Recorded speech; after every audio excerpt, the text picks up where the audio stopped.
in kasneje v zmagoviti vojni za Slovenijo, je za nekatere mali, za nas Slovence pa veliki čudež.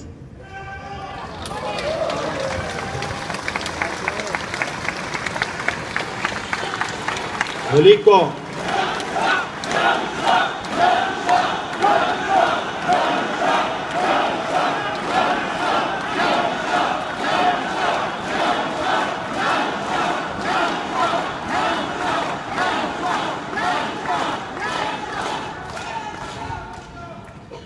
ljudi, veliko naših prednikov je za ta veliki čudež skozi zgodovino močno trpelo, umrlo, mnogi tudi mučeniške smrti in vsem smo dolžni hvaležnost.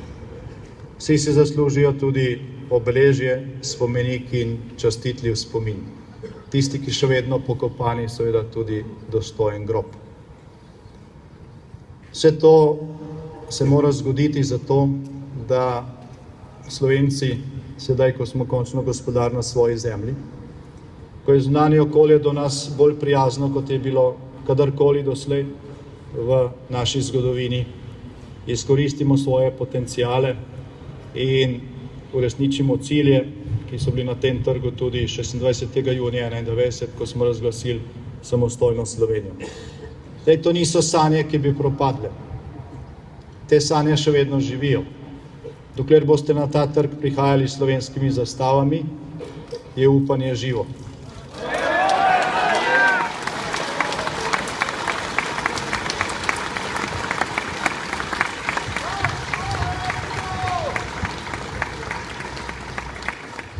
Letos in prihodnje leto bomo obhajali 25. obletnico, 400-letnico dogodkov, ki predstavljajo vrednostno središče slovenskega naroda. Ne glede na razdeljenost slovenske politike, je bil to čas velike enotnosti slovenskega naroda, čas, ki ga lahko vedno v prihodnosti, sedanjosti in prihodnosti, ko so pred nami preizkušnje, prikličemo pred oči kot tisti svetov čas, ki nas združuje, ki nas ne deli, ki nam lahko vliva potrebno energijo za to, da gremo skozi prepreke v življenju. Kot narod, pa tudi kot posamezniki.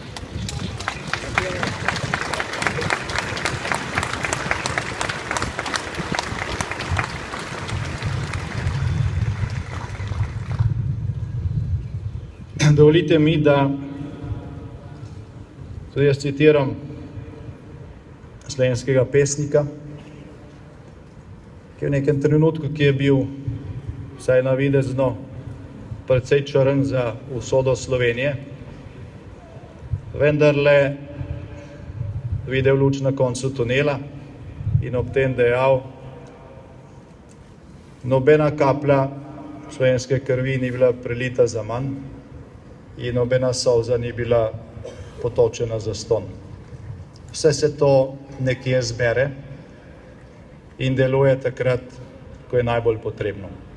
Zaradi tega prihajajo časi, ko ne bomo ponosni samo na slovensko domovino, ampak bomo spet ponosni tudi na slovensko državo in ti časi niso tako daleč. Bog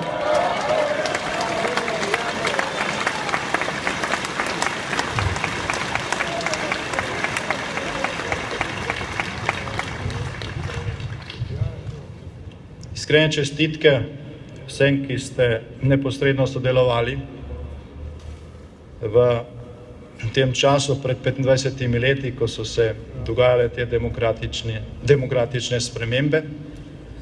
In Bog živi nam deželo, slovensko domovino, Bog živi ves slovenski svet.